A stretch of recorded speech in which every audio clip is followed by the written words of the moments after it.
मातोश्री मायानं प्रथम कृतज्ञपूर्वक वंदन आणि आपण सर्व सद्भक्त सच्छ्रोते आपणा सर्वांना आदरपूर्वक नमस्कार.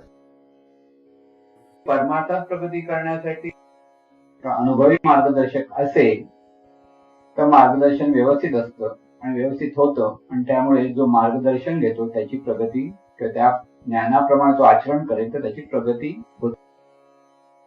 आणि म्हणून हा विषयाच्या अंगाने जेव्हा आपण म्हटलेलं आहे की नाम आहे, श्रवण आणि सद्गुरू, ते सर्वात महत्व येतं ते सद्गुरूंना आणि सद्गुरूंच्या ज्ञानाला. हे प्रथम लक्षात ठेवा. तिथे सद्गुरू म्हटल्यानंतर खरे सद्गुरू प्राप्त होणं हे फार आवश्यक आहे. कारण सर्वसाधारण माणसाला मार्गदर्शनाची नितांत आवश्यकता असते. कारण सर्वसाधारण माणसं किंवा सर्वसाधारण साधक मंडळी जेव्हा परमार्थ सिद्ध करण्याचा प्रयत्न करत असतात आणि त्यांना जर ते व्यवस्थित मार्गदर्शन मिळालं नाही तर त्यांचा परमार्थ अगदी चुकीच्या दिशेने गेलेला पाहता येतो. आणि म्हणून तिथे खरे सद्गुरू मिळणं फार महत्वाचं आहे.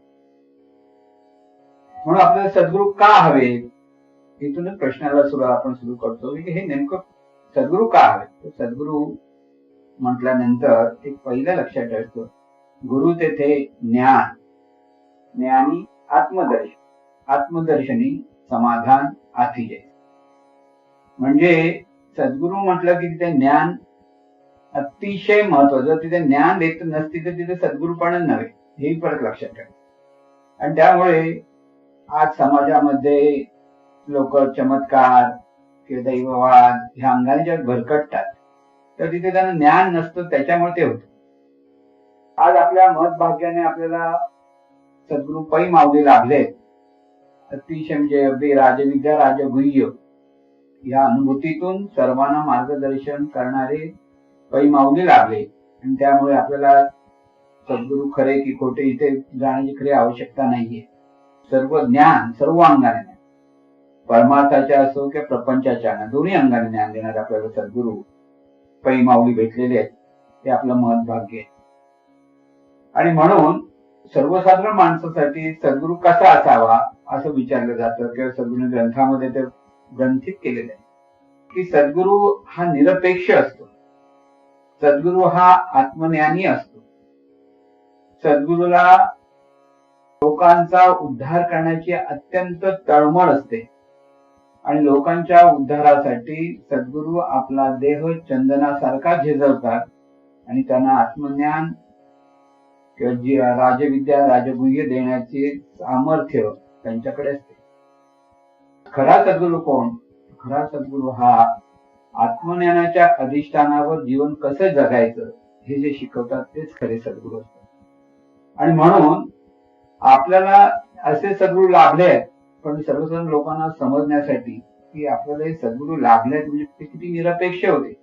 त्यांनी कसलीही आपल्याकडनं अपेक्षा केली नाही, फक्त आपली प्रगती व्हावी हीच अपेक्षा, आपण सुखी व्हावेत हीच अपेक्षा. म्हणून सद्गुरूंनी सर्वांच्या सुखासाठी हे ज्ञान प्रगट केलेलं आहे. आणि हे ज्ञान प्रगट करताना तिथे प्रपंचाच्या अंगाने आपण कशी आपला उत्कर्ष साधायचंय आणि परमार्थाच्या अंगाने आपली मनाची कशी उन्नती साधायचं आहे ह्या सर्व अंगाने मार्गदर्शन केले. म्हणून सद्गुरू म्हटल्यानंतर साधकाला सद्गुरू हा देव, हा बोध तिथे सतत असला पाहिजे, हा भाव तिथे सतत असला पाहिजे. पण जोपर्यंत साधकाला सद्गुरूंप्रती आदर नसेल, प्रेम नसेल, कृतज्ञता नसेल तर तो ते ज्ञान ग्रहण करू शकत नाही.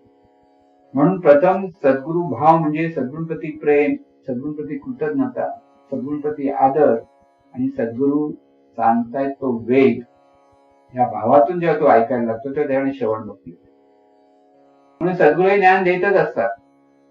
पण ज्ञान घेणारे जे साधक असतील त्यांच्याकडे जर ती ज्ञान घेण्याची कुवत नसेल, लक्ष नसेल किंवा तिथे अनेक ठिकाणी त्यांचं लक्ष जात असेल की अनेक ठिकाणी बरीच मंडळी आपण पाहतो सगळीकडे ऐकत असतात. कारण टीव्हीचा चॅनल उघडला की निन्याळे चॅनलवर निन्याळे संत जन सांगत असतात आता हे सांगत असताना आपण जेव्हा जिथे आता जीवन विद्येचं ज्ञान घेतो आहोत, ते जीवन विद्येच्या ज्ञानाला पूरक आणि पोषक ज्ञान असेल तर ते ऐकायला काही हरकत नाही, पण ते समजण्याची पहिली कुवत असली पाहिजे, एवढं मात्र खरं.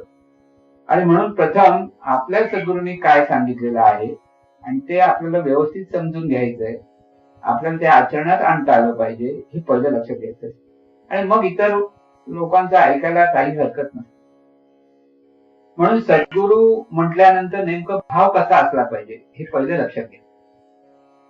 की परमेश्वर म्हणून ज्याला आपण म्हणतो किंवा चैतन्य शक्तीचा विराट सागर किंवा अनंत दिव्य आनंद स्वरूप असं ज्याचं वर्णन केलं जातं त्या परमतत्व, ते परमतत्व सर्वसाधारण माणसाच्या डोळ्यांना दिसत नाही, कानाने त्यांचा नाद ऐकू येत नाही, गंध नाकाने जाणता येत नाही, जिभेने स्वाद घेता येत नाही, त्वचेच्याद्वारे स्पर्शाने जाणता येत, असं हे तत्व सर्वसाधारण माणसासाठी अगम्य आहे.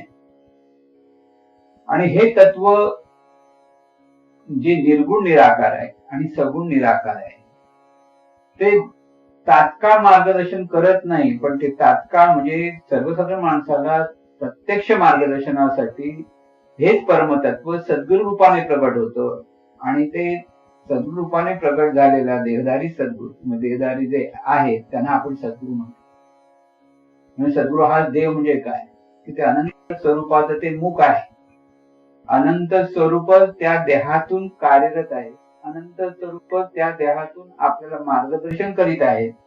म्हणून सद्गुरु आणि परमात्मा स्वरूप याच्यामध्ये वेगळे पण नसतं, तर परमात्मा स्वरूपाचं स्मरण सद्गुरु रूपातून करायचं. लक्षात घ्या, सद्गुरु सद्गुरु म्हटल्यानंतर सद्गुरूंचं प्रत्येक मार्गदर्शन म्हणजे ते आज आपण प्रबोधन ऐकतो आहोत, अनेक प्रबोधन आता लोक ऐकतायत, ते ज्ञान आहे, ते ज्ञान आत्मसात करण्याची तळमळ पाहिजे, जिज्ञासा पाहिजे, बुद्धी पाहिजे. लक्षात. म्हणून इथे परमार्थात प्रगती करण्यासाठी सद्गुरू आणि त्यांचे नित्य मार्गदर्शन अत्यंत आवश्यक आहे, नित्य पाहिजे. एक दिवस मिळाला झालं असं नव्हे. म्हणून कारण एक दिवस झालं की सगळ्या सर्वसाधारण माणसाच्या किंवा साधकाच्या ते लक्षात येईलच असं नसतं, थोडा लक्षात येत त्यानंतर आपण विसरले जातो. कारण विसर हा आपल्या पाचवीला पुजलेला आहे, लक्षात ठेवा. आणि म्हणून परमार्थात प्रगती होण्यासाठी खरे सद्गुरू आपल्याला लाभलेले आहेत, त्यांचं नित्य मार्गदर्शन प्रबोधनाच्या द्वारे किंवा ज्यांना दिव्य साधना मिळाली आहे त्याच्याद्वारे आपल्याला ते होत असतं किंवा झालेलं आहे.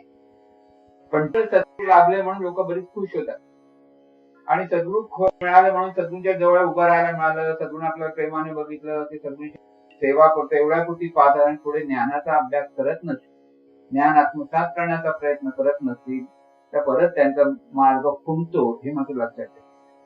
म्हणून खऱ्या सद्गुरूंच्या प्रती म्हणून साधक कसा असला पाहिजे, सद्गुरूंच्या प्रती आदरभाव, कृतज्ञताभाव, प्रेमभाव असला पाहिजे, त्यांच्या प्रती शरणागती असली पाहिजे, आणि ते जे मार्गदर्शन करतात ते समजून घेण्याची बुद्धी असली पाहिजे. नाही समजलं पुन्हा आपल्याला विचारून घेता आलं पाहिजे. ते आत्मसात करण्यासाठी तळमळ हवी, म्हणजे जिज्ञासा हवी, आणि त्यांनी दिलेला अभ्यास तो आपल्याकडनं पुन्हा पुन्हा पुन्हा पुन्हा पुन्हा पुन्हा झाला पाहिजे. एकदा ऐकलं, एकदा झालं आणि मग झालं किंवा पाठांतर केलं म्हणजे झालं असं नव्हे. कारण या ज्ञानातून आपल्या ठिकाणी आपल्या जाणीवेचं सिद्धीकरण व्हायचं. आपले विचार, आपले उच्चारण, आपलं आचरण हे सद्गुरूंच्या ज्ञानाच्या अधिष्ठानावर असलं पाहिजे. इथे आपल्याकडे आपलं लक्ष पाहिजे. पाहावे आपण असे, आपण या ज्ञान असं ज्यावेळी सांगतो आपण, त्या रामदास स्वामींनी जे सांगितलं ते पाहावे आपण या नाव ज्ञान म्हणजे आत्मज्ञान. हे आत्मज्ञान काय, तर एका बाजूने आपण कोण आहोत ही आपली ओळख सद्गुरूंच्या कडून करून घ्यायची असते, आणि जे आहोत ते जीवनात तत्वतः प्रकट होण्यासाठी सद्गुरूंच्या ज्ञानाप्रमाणे आपल्याला अभ्यास करून आपलं विचार, उच्चार, आचार त्याप्रमाणे व्हायला हवे, इतकं परिवर्तन व्हायला. आपण जे जन्माला आलेलो असतो तर पूर्वजन्मात संस्कार आहेत, वासना आहेत, लहानपणापासून आई वडिलांनी केलेले संस्कार आहेत, मोठ्या आसपासच्या लोकांनी केलेले संस्कार आहेत, त्याच्यातून आपल्या मनामध्ये असलेल्या काही परंपरा आहेत, श्रद्धा आहेत, निष्ठा आहेत, काहीतरी आपण वेगळ्या वेगळ्या अंगाने सगळीकडे ज्ञान गोळा करत असतो, तिथे परमार्थापेक्षा आपण आपली प्रगती किंवा पैसा मिळवण्याच्या दृष्टीने अधिकाधिक प्रयत्न करत असतो. आणि अशा वेळेला आपल्या आपल्या मनाकडे, आपल्या मनाच्या ठिकाणी असलेल्या विचार आचरणाकडे लक्ष नसतं. सद्गुरूंकडे गेल्यानंतर तिथे आपलं लक्ष द्यावं लागतं. पण सद्गुरूंचं ज्ञानच असत की त्या ज्ञानातून साधकाचा उद्धार व्हायला हवा. साधकाचा उद्धार कधी होणार? त्याच्या जीवनात तो विचार आचार हे जीवनविद्येच्या ज्ञानाच्या अधिष्ठानावर जे असतील तेव्हा त्याचा उद्धार होतो. फक्त आम्ही जीवनविद्येचा आहोत, जीवनविद्येचे साधक आहोत, ते सर्व काही माणूस शिष्य आहोत, एवढ्यावरती जर समाधान एखादा माणूस असेल तर त्याच्यातून त्याची प्रगती होणार नाही. प्रत्येक साधकाने, प्रत्येक सद्गुरूंच्या शिष्याने हे लक्षात ठेवलं पाहिजे. शिष्यत्व स्वीकारल्यानंतर आपण चांगले साधक झाले पाहिजेत आणि त्यासाठी मनापासून आपला अभ्यास केला पाहिजे. म्हणून सद्गुरूंची जी प्रबोधनं आहेत किंवा सद्गुरूंच्या शिष्यांची जी काही प्रबोधन आहे, दोन्ही गोष्टी लक्षात ठेवा. ती जर दिव्यबोध आणि दिव्य ज्ञानाच्या अधिष्ठान असतील तर ते शुद्ध श्रवण. प्रापंचिक गोष्टीत सुद्धा मार्गदर्शन करताना दिव्यबोध दिव्य ज्ञानाचं अधिष्ठान हे असतं. किंबहुना सद्गुरूंची सगळी प्रबोधनं दिव्यबोध आणि दिव्य साधनेच्या अधिष्ठानावर. ते दिव्यबोध आणि दिव्य साधनेच्या अधिष्ठानावर म्हणजे नेमकं काय हो? ते प्रश्न. म्हणजे ज्ञान म्हणतो ना, त्या ज्ञानाच्या अंगात जशी व्यावहारिक ज्ञानाच्या वेगळ्या इंजिनिअरिंग ज्ञान, डॉक्टरीचं ज्ञान, आणखी वेगवेगळे ज्ञान आपण पाहतो, तसं पारमार्थिक ज्ञान म्हणजे आपल्या मनाचं आणि मनाच्या ठिकाणी असलेल्या ज्ञानाचं जे ज्ञान आहे ते आपल्याला कळतं. हे वैश्विक ज्ञान. हा विश्व कसं निर्माण आहे, हे विश्वाचं चलन कोणत्या नियमाने चाललंय, हे नियम कोणी बनवले? आपण माणूस आहोत, ते माणूस म्हणून आपला जन्म कसा झाला, आपल्याला ह्या देहाच्या ठिकाणी पाहिलं ते देहाची सुंदर रचना कशी झाली, या देहाची सुंदर रचना होताना आपलं हे जीवन कसं चाललेलं आहे, त्याच्यातून आपण सुखी दुःखी कसे होतो, हे सर्व ज्ञान सद्गुरू हे ज्ञान देताना ही जी दिव्य आनंद स्वरूप शक्ती विविध रूपाने प्रगट झाली आहे, विश्वरूपाने प्रगट झाली आहे. आणि त्या विश्वरूपामध्ये प्रत्येक रूपामध्ये ही परमात्म शक्ती निसर्ग नियमानुसार कार्यरत असते. त्याला आपण व्यवस्थारूप परमेश्वर म्हणतो. म्हणून इथे सर्व रूपामध्ये ही परमेश्वरी शक्ती आहे. म्हणून ज्ञानेश्वर तुमचा सर्व उपाधी माझी गुप्त चैतन्य असे सर्वगत ते तत्वज्ञ संत स्वीकारी. म्हणून परमार्थामध्ये किंवा प्रपंचामध्ये प्रगती करण्यासाठी खरे सद्गुरू आपल्याला लाभलेले आहेत. जीवन विद्याच्या साधकांचं मत भागी की त्यांना विचार करावा लागत नाही. त्यांना विचार करता सद्गुरू जे ज्ञान दिलंय ते आपण आत्मसात करायचंय. आपला प्रपंच व्यवस्थित करायचा आहे. प्रपंचात सुद्धा उत्कर्ष साधायचाच आहे. प्रपंचाकडे दुर्लक्ष करायचं नाही. व्यवहारिक दृष्टिकोन पण सांभाळायचे आहेत. पण त्याचं अधिष्ठान मात्र प्रत्येक व्यक्ती ईश्वरी शक्ती आहे हे लक्षात ठेवून करायचं. प्रत्येकाकडे पाहताना, जगातील सर्वांकडे पाहताना समत्व भावाने पाहता आलं पाहिजे हे लक्षात ठेवा. प्रत्येक ठिकाणी ईश्वरी शक्तीच नांदते, पण ती ईश्वरी शक्ती जीवरूपाने नांदते ही दुसरा गोष्ट लक्षात ठेवा. जीवरूपामुळे त्यांना ते ईश्वरत्वाचा बोध नाही, आणि हा बोध नसल्यामुळे तिथे आपल्याकडे असलेल्या लहानपणापासून आलेल्या संस्काराप्रमाणे आपण चांगले वाईट विचार करत असतो. आणि ह्या चांगल्या वाईट विचार आचाराप्रमाणे कर्म सिद्धांताच्या नियमानुसार आपल्याला सुख दुःख आपल्या वाट्याला येते. म्हणून आपल्या वाट्याला जर पूर्व कर्माच्या मुळे प्रारब्धानुसार चांगली परिस्थिती येत असेल, वाईट परिस्थिती येते, दोन्ही ठिकाणी समत्वाने पाहत आपलं आजचं वर्तमान काळ आपण कसा जीवन जगायचंय हे ज्ञान आपण सद्गुरूंकडनं सतत समजून घ्यावं लागतं. सद्गुरूंच्या प्रवचनाचं श्रवण हे मी माझ्यासाठी करतो ह्या भावात करता आलं लक्षात. तिथे तो मी म्हणणारी ही ईश्वरी शक्ती आहे. ह्या ईश्वरी शक्तीने आपलं ईश्वरत्वाचं प्रगटीकरण करून घेण्यासाठी हे ज्ञान आत्मसात करायचं, त्याला आपण म्हणतो शुद्ध श्रवण. श्रवण भक्ती फार महत्वाची. की श्रवणातून 80% काम होतं आणि त्याच्यानंतर त्यांनी सद्गुरूंनी केलेल्या मार्गदर्शनातून दिव्यबोध दिव्य साधनेच्या अभ्यासातून आपलं 100% त्याच्यात रूपांतर होतं. शुद्ध श्रवण नुसतं केलं तरी ते थांबलं तर चुकीचं आहे, कारण ते शुद्ध श्रवणातून आपल्या ठिकाणी म्हणजे आपल्या मनाच्या ठिकाणी परिवर्तन घडलं पाहिजे. परिवर्तन काय घडलं पाहिजे लक्षात ठेवा. मी म्हणणार कोण आहे हे आपल्या सतत लक्षात आलं पाहिजे. मी म्हणणारी ही शक्ती आहे, त्याला आपण मनशक्ती म्हणतो, जाणीव म्हणतो. कारण ही जी शक्ती आहे ही शक्ती ह्या देहातून कार्यरत आहे हे सतत आपल्या लक्षात ठेवलं. शुद्ध श्रवण ह्या पद्धतीने केलं पाहिजे. आणि सद्गुरू सतत आपल्याला सांगत असतात की आपण कोण आहोत, हे विश्व काय, हे सर्वत्र ही अनंत स्वरूप शक्तीच विविध रूपाने प्रगट आहे. आणि त्या भावात जेव्हा आपण सर्वांकडे पाहताना कृतज्ञतेने पाहतो, आदरपूर्वक पाहतो, समत्वाने पाहतो, किंबहुना समता, सभ्यता, सामंजस्य, सहिष्णुता, विनम्रता, लवचिकता, कृतज्ञता, समाधान आणि ईश्वरत्व, 9 गुणांनी 9 लाखांचा हार म्हणतो. हा 9 लाखांचा हार जेव्हा आपल्या गळ्यात पडतो, म्हणजे ते ज्ञान जेव्हा आपण आत्मसात करून ते गुण जेव्हा प्रकट होतात, त्यावेळेला खऱ्या अर्थाने आपण त्या शुद्ध श्रवणाचा लाभ घेतला आहे हे कळतं. हे पाहावे आपणच आपलं निरीक्षण परीक्षण करायचं.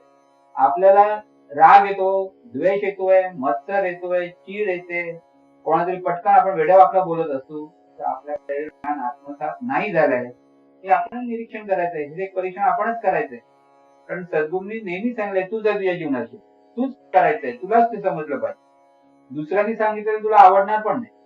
म्हणून आपण दुसऱ्यांचे गुणदोष सांगायला जातो, तर तसं गुणदोष करायची आवश्यकता नाही. ते आपले गुणदोष पाहता आले पाहिजे. पहिलं लक्षात ठेवा, हे आपले गुणदोष. आपण हे गुणदोष पाहत नाही की म्हणून आपण सर्व गुण संपन्न आहोत असंच समज. एका बाजूने काही वेळेला हे ज्ञान आपल्याला शाब्दिक कळायला लागतं, त्यावेळेला आपण इतरांना सांगण्याचा प्रयत्न करतो आणि सांगू नये असं नाही, सांगावं. तर ते ज्ञान सद्गुरूंचं आहे ह्या भावात सांगावं. आणि हे ज्ञान जेव्हा सांगत असताना परत आपलंच परीक्षण आपण करावं, आपण करतो का. कारण नुसतं शुद्ध श्रवण नाही, तर त्या शुद्ध श्रवणातून आपल्या ठिकाणी आचरण कसं झालं पाहिजे इथे लक्ष पाहिजे. शुद्ध श्रवण हे शब्द ज्ञान आणि आचरण होतं त्यावेळेस ते अपरोक्ष ज्ञान, दोन्ही गोष्टीचा अनुभव आला, दोन्ही गोष्टी आपल्याला कळणं फार महत्वाचं. म्हणून शुद्ध श्रवण आणि म्हणून शुद्ध श्रवण सांगत असताना सद्गुरू ज्या वेळेला आपण सद्गुरू आपल्याला अनुग्रह देतात. अनुग्रह देताना आपण सगळे सद्गुरूचे शिष्य आहोत, सद्गुरू आपला अनुग्रह कसा दे. सद्गुरू प्रत्येकाला हार घेऊन यायला सांगायचे, नारळ घेऊन यायला सांगायचे, ग्रंथ घेऊन यायला, 3 गोष्टी सांगायच्या. हार प्रत्येकाने आपण आपल्याच गळ्यात घालावा आणि जे पुस्तक होतं ते श्री साक्षात परमेश्वर ते ग्रंथ घ्यायला आणि नारळ. आता नारळ समोर ठेवा, हार गळ्यात घाला, हातात पुस्तक, 3 गोष्टी.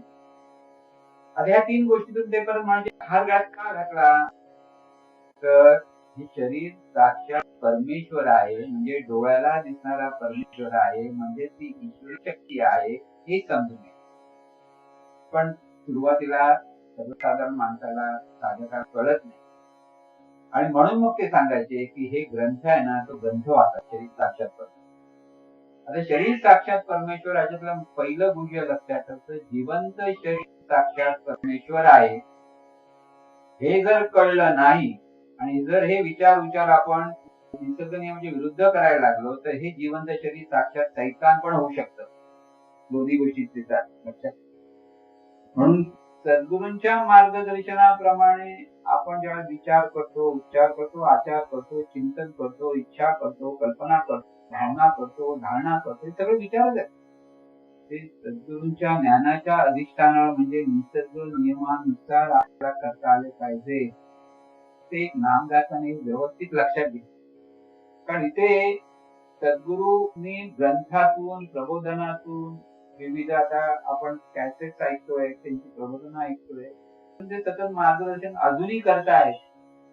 त्याच्यातून आता आपणच आपल्याला हे समजून घेता आलं पाहिजे किंवा आपण जे 4 नामदार एकत्र असतो की 10 नामदार करतो, एकमेकांकडे आल्यावर ह्या अंगाने चर्चा केली पाहिजे. तिथे प्रापंचिक वगैरे किंवा दुसरं कोण चुकला कोण बरोबर ह्याच्यात न पडता सद्गुरूंनी आपल्याला विचार कसा करायला शिकवलाय, उच्चार कसा करायला शिकवलाय, आचरण कसं करायला शिकवलंय, त्या ज्ञानाच्या आधीचे निसर्ग नियम कसे आपण सांभाळले पाहिजेत. तर निसर्ग नियम सांभाळणं हे महत्वाचं लक्षात, की जेव्हा आपण ह्या निसर्ग नियमाच्या अधिष्ठानावर कर्म करायला लागतो तेव्हा आपल्याला परिणाम रूपाने सुख, शांती, समाधान सर्व काही मिळतं. पण ते करण्यासाठी आपल्याला विशिष्ट पद्धतीची साधना करावीच लागते. लक्षात घ्या, मन स्थिर होईपर्यंत ह्या गोष्टी पटकन आत्मसात करता येत नाही. किती जरी सर्वसाधारण माणूस साधक प्रयत्न करायला लागतो, पण जर त्याचं मन स्थिर नसेल तर ते शक्य होत नाही. म्हणून मन स्थिर करण्यासाठी सद्गुरूंनी जे ज्या साधना दिल्या, म्हणून सर्वात महत्वाचं जे सांगितलं ते त्यावेळेला अनुग्रह देत असताना तिथे नाम देतात. नाम का देतात, तर तुझं जे नाव आहे आणि त्या नावाचा जे तुला अभिमान आहे, तो नावाचा अभिमान बाजूला कर आणि तू नेमका कोण आहे, तर तू विठ्ठल आहे. विठ्ठल म्हणजे काय, विश्वी ठसावला तो विठ्ठल आणि ज्याच्यामध्ये विश्व ठसून राहिलाय तो विठ्ठल. म्हणजे एका म्हणजे अनंत स्वरूप आहे, की हे सर्व विश्व ज्याच्यामध्ये ठसलेलं आहे, म्हणजे ते अनंत स्वरूपात हे ब्रह्मांड, पंचमहातत्व, चराचर सृष्टी, ही सर्व जे आहे ते ज्याच्यामध्ये समावलेलं आहे, त्याच्या ते त्याच्याही पलीकडे आणि अलीकडे सर्वत्र जे आहे त्याला म्हणतात अनंत दिव्य स्वरूप, परमात्म स्वरूप, परब्रह्म, ज्याच्यातून विश्व निर्माण. अव्यक्त निराकार नाही ज्या आकार, जेथून चराचर त्यासी जे सांगितलंय. त्या दुसऱ्या बाजूने परत सांगतात की ज्याच्यात विश्व ठसून राहिलाय आणि ज्या विश्वामध्ये तो ठसलेला आहे तो विश्व. आता ज्या विश्वामध्ये ठसला म्हणजे प्रत्येक प्राणी मात्रामध्ये ही ईश्वरी शक्ती नांदते, म्हणजे चैतन्य शक्ती नांदते, हा बोध आहे. हा विठ्ठल या नामामध्ये सर्व परमार्थाचं सार आहे लक्षात, पण ते समजत नाही. आम्ही शब्दामध्ये म्हणतो विठ्ठल विठ्ठल विठ्ठल करतो आणि विठ्ठल विठ्ठल करताना हा भाव धरता येत नाही, आणि हा भाव जेव्हा धरता येत नाही तर थोड्या वेळाने आपण कंटाळतो. आठवतं सुरुवातीला साधकाने आपला प्रयत्न करून पाहावा. विठ्ठलपूर 20 मिनिटं महाराज नाम घ्यायला सांगायचे. आता 20 मिनिटं घ्यायला सांगताना ह्या 20 मिनिटांमध्ये नवीन नामधारक असतो किती वेळा डोळे उघडे, अरे संपलं की नाही, किंवा माळ ताट पडून बघतो का ते संपतं की नाही. असं का होतं, कारण त्याला गोडीच लागत, आनंदच होत नाही. आनंदाने गोडी का होत नाही, कारण त्याला नामी कळत. सद्गुरु नाम म्हणजे नुसतं शब्द देत नाही, विठ्ठल हा नुसतं नाम आहे. आणि हे नाम जेव्हा दिलं जातं तर ते नुसतं शब्द असतं, विठ्ठलाचाच अभिमान घेऊन बसला तरी गोंधळ. तिथे शाब्दिक नाही, तिथे आत्मिकतेने ते नामस्मरण झालं पाहिजे. म्हणून नामीला धरतात. नामीला धरायचं म्हणजे कोणाला धरायचं बघा, ते परत कशी शब्द नाम सद्गुरू देतात ते काय. बऱ्याच लोकांचा असा गैरसमज, सद्गुरू जेव्हा नाम देतात शक्ती घालून देतात, ते सद्गुरू स्पष्ट केलं नाम घालून देतात. सद्गुरू ज्ञान देऊन नाम देतात तर ती शक्ती. म्हणून सद्गुरूंच्या प्रबोधन श्रवणातून ही परमेश्वरी शक्ती कशी आहे व्यवस्थित समजून घ्यावं लागतं. त्या ग्रंथातून त्यांनी जे परमेश्वर विषय समजून दिलाय तो व्यवस्थित समजून घ्यावा लागतो. अमृत मंथन, परमेश्वर असे सुंदर सुंदर ग्रंथ आहेत सद्गुरूंचे. तू त्या तुझ्या जीवनात शिल्पकार, सद्गुरू समज गैरसमज, असे अनेक ग्रंथ लिहिलेले आहेत. त्याचं वाचन प्रत्येक साधकाने मनापासून केलं पाहिजे. श्रवण भक्ती म्हणजे वाचन भक्ती सुद्धा आली, कारण ते ज्ञान भक्ती, श्रवण भक्ती म्हणजे ज्ञान भक्ती. लक्षात ठेवा, ज्ञान आत्मसात करायला सद्गुरूंनी जेथून जेथून जे ज्ञान दिलंय ते वेचत राहावं लागतं, ते परत परत समजून घ्यावं लागतं, पुन्हा पुन्हा आपल्या ठिकाणी चिंतन करावं लागतं आणि अशा लोकांच्या संगतीत राहावं लागतं.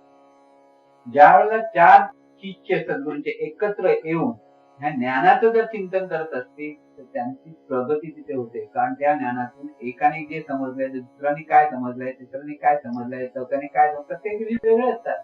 प्रत्येकाला ते आत्मसात करण्याची कुवत वेगळी असते, प्रत्येकाची दृष्टिकोन वेगळा असतो. आणि हे सगळं जेव्हा आपण ह्या अभ्यासाने करायला लागतो त्यावेळेला आपली प्रगती हळू होते. आणि म्हणून हे जे ज्ञान आत्मसात आपल्याला करता आलं पाहिजे, ही पहिली जिज्ञासा प्रत्येक साधकाकडे असते. आणि म्हणून ते नाम म्हणजे काय हे आपण परत समजून घेण्याचा प्रयत्न करतो. अनुग्रह देताना सद्गुरू विठ्ठल नाम देतात, जो विठ्ठल नाम देतात त्याचा अर्थ ते अनंत स्वरूप म्हणजे विठ्ठल, आणि तेच अनंत स्वरूप चराचरामध्ये, प्रत्येक प्राणी मात्रामध्ये, प्रत्येक मनुष्य देहामध्ये, जिवंत मनुष्य देहामध्ये, जिवंत प्राणी मात्रा, ती चैतन्य शक्ती म्हणजे परमेश्वरी शक्ती ईश्वर रूपाने प्रगट आहे. ती ईश्वरी शक्ती आज जीवरूपाने प्रगट आहे. म्हणून सर्वत्र देव भरलेला आहे हे खरं नसून सर्वत्र जीव भरलेला आहे असं एकदा सद्गुरू प्रबोधन. सर्वत्र जीव आहे, सर्वत्र दुःख आहे. सुख सर्वत्र म्हटलं लोकांना पटत नाही, पण सर्व दुःख म्हटलं की लगेच पटत. का? कारण जीवरूपातून आपण आपलं जे कर्म चुकीच्या अंगाने करतो आणि त्याच्यातून आपल्या वाट्याला दुःखाचा अनुभव जास्त येतो आणि सुखाचा अनुभव येतो हे कळत नाही, येऊन सुद्धा कळत येतो. अगदी आपण शांत एका जागी बसलो असतो तर सुखीच असतो, काही कोणाचं देणं घेणं नाही, काही नाही, आपण समाधानाने बसलोय, पोटभर जेवलेलं आहे, चांगलं पाणी बिणी प्यायलेलं आहे आणि असं अगदी आराम खुर्चीवर बसलेला आरामात, आणि त्यावेळेला विचार करा तुम्ही कसे आहात, तुम्ही सुखात असतात, समाधानात. पण त्याच वेळेला जर तुम्हाला पुढचे जे अनिष्ट विचार असतील किंवा कसं भूतकाळातल्या काही गोष्टी घडल्या तर चिंता आहे, कोणते अपमान केलाय, कोणते असं बोललंय, तुमचं सगळं मनाचं समाधान गेलेलं असतं, किंवा भविष्याची काळजी आहे, चिंता आहे, उद्या कसं करायचं, तर तिथेही तुमचं समाधान जर गेलेलं असेल तर तुम्ही सुखी नसता. आम्ही सुखी झालो तुम्ही सुखी व्हा असं आपण जे सांगतो आहोत त्यावेळेला तुम्ही सुखी झाला आहात म्हणजे नेमकं काय आहे? तुम्ही समाधानी आहात का? समाधान आहे? तुमच्याकडे शांती आहे? तुमच्याकडे विविध परिस्थिती सतत बदलत असते, त्या विविध परिस्थितीकडे समत्वाने पाहण्याची दृष्टी आहे? प्रत्येक परिस्थिती आल्यानंतर आपण शांतपणे त्या परिस्थितीला सामोरं जाण्याचं धैर्य आहे? हा विचार करा. हे आपल्या चिंतन पाहिजे, आपल्याला या सर्व गोष्टी आत्मसात करता आल्या पाहिजे. कारण हे जे विश्व आहे हे विश्व म्हणजे परिवर्तनशील आहे. त्यामध्ये प्रत्येक हे विश्वातले प्रत्येक रूप आणि प्रत्येक घटना विविधतेने घडत असतात. म्हणून सकाळ पहाट होते, सकाळ होते, दुपार होते, संध्याकाळ होतं, हिवाळा येतो, पावसाळा येतो, उन्हाळा येतो. सगळ्या परिवर्तनशील जगाचे जे आपण पाहतो, ऋतू वेगळे वेगळे येतात, आपण पाहतो ह्या गोष्टी. कधी वादळ येतं, कधी सुनामी लाटा पण येऊन गेल्या. हे सगळं कशामुळे होतं? सगळं वैश्विक जे नियम आहे त्या नियमातून हे सगळं होत असतं. तर ह्या सर्वाला सामोरं जाण्याचं धैर्य, या सामोरं जाण्याचं स्थिरचित्त ज्याच्याकडे झालेलं असतं त्याने हे ज्ञान आत्मसात केलं असा त्याचा अर्थ. प्रत्येक गोष्ट समत्वाने कशी धारणा करायची हे लक्षात. म्हणून साधना देतात. म्हणून साधना देताना पहिलीच साधना देतात तर ती नाम साधना देतात. आणि नाम साधना करताना ही नाम म्हणजे काय हे कळलं पाहिजे. सद्गुरूंचे प्रबोधन म्हणजे शुद्ध श्रवण, पुन्हा पुन्हा ऐकलं पाहिजे. हे सद्गुरूंचे प्रबोधक सद्गुरूंना शरणागत होऊन सद्गुरूंच्या ज्ञानातून, सद्गुरूंचं ज्ञान स्वतःच्या शब्दातून अधिक सोपं कसं होईल त्या अंगाने सांगत असतात, तेही शुद्ध श्रवण. दोन्ही बाजू लक्षात. कारण जिथे दिव्यत्वाच्या अनुभूतीसाठी आणि दिव्यत्वातून जीवन जगण्याची प्रेरणा ज्या प्रबोधनातून मिळतं ते शुद्ध श्रवण, आणि ती श्रवण भक्ती आपल्याला करायची. तिथे समत्वाने पहा, पण समत्वाने पाहताना ज्ञानाचा अधिष्ठान काय आहे, तिथे दिव्यत्वाचं अधिष्ठान आहे का, तिथे जीवनाकडे पाहण्याचा दृष्टिकोन दिव्यत्वाचा आहे का, त्याच्यातून सुख शांती समाधान मिळण्याचा दृष्टिकोन आहे. ह्या अंगाने आपल्याला सर्व ज्ञानाकडे पाहता आलं पाहिजे. त्या अंगाने आपलं श्रवण करताना ते परत आपल्या ठिकाणी मुरवण्याचं. हा जो परमात्मा अनंत स्वरूप आहे तोच अनंत स्वरूप परमात्मा ह्या देहातून कार्यरत आहे हे लक्षात ठेवा. इथे ज्ञानेश्वर माऊली काय सांगतात ते बघा. एका ठिकाणी त्यांनी सांगितलंय अव्यक्त निराकार नाहीच्या आकार जेथुनी चराचर त्याची भजी. तर दुसऱ्या ठिकाणी सांगतात देव देव म्हणी व्यर्थ का फिरती निज देव नेणती मुळी कोण. देवा नाही रूप देवा नाही नाव देवा नाही गाव कोठे काय. जे देवदेव म्हणून कुठे भटकतोय, तीर्थयात्रेला जातो म्हणतो किंवा कुठेतरी आपल्या कुळदेवतेकडे जातो तिथे जातो, सगळं भटकतोय. त्याच्यामुळे देवदेव म्हणे व्यर्थ का फिरती. कारण निज देव नेणती मुळी कोण. तुझ्या ठिकाणी हे दिव्यत्व आहे त्याचे ते तुला पाहायचं तर तू भटकतो दुसरीकडे. स्पष्ट सांगतात की ते जे अनंत स्वरूप आहे हे ह्या म्हणून शरीर साक्षात परमेश्वर याचा अर्थच आहे हे जिवंत शरीरामध्ये ते तत्व, ती चैतन्य शक्ती जाणीव रूपाने प्रगट आहे हे लक्षात. निज देव नेण्याची मुळी कोण? तू शोधणारी ही जी मन आहे, जगामध्ये भरकटताय, सर्व विषय पाहिजे, हे पाहिजे, ते पाहिजे म्हणताय, त्या मनालाच आज जीवपण आहे, अज्ञान आहे, दिव्यत्वाचा विसर आहे, भ्रमिष्टपणा आहे. आणि म्हणून ते प्रश्न विचारले, निज देव नेण्याची मुळी कोण? निज देव म्हणून पुढे पुढे मार्गदर्शन कर. देव नाही रूप, म्हणून रूपाच्या अपेक्षेत जर तू बघत असेल देव म्हणजे ती परमात्मा शक्ती, प्रत्येक रूपात ती आहे. लक्षात घ्या, प्रत्येक रूप त्या परमात्मा तत्वाच्या अधिष्ठानावर आहे, व्यवस्था रूपाने प्रगट आहे.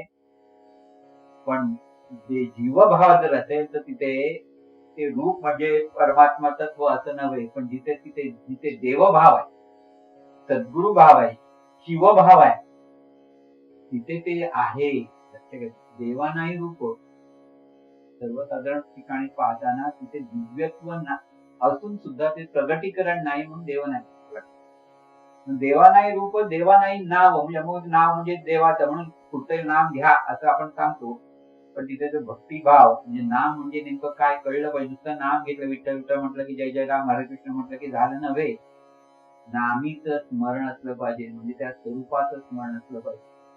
म्हणून ते स्वरूपाचं स्मरण कसं धरायचं ते लक्षात घ्या. देवा नाही रूप, देवा नाही नाव, देवा नाही गाव कुठे काही, दुसरीकडे कुठे जायचंच नाहीये. जिथे आहात तिथेच देव आहे, आणि जिथे आहे तिथे देव आहे. त्या देवाला साथ घालत बसा, त्याला म्हणतात नामस्मरण. लक्षात, नामी बघायचं आहे तर आपल्या देहाच्या ठिकाणी मी म्हणणारा जो आहे, मी हे करतो, मी ते करतो, मी असं करतो, तसं करतो म्हणून हुशार का म्हणणारा जे मी आहे, मी म्हणणारं जे तत्व आहे, जे मन आहे, तिथे दिव्यत्व आहे. पण ते दिव्यत्व न कळल्यामुळे देवाचा शोधाशोध करायला प्रत्येक माणूस धावाधाव करत असतो.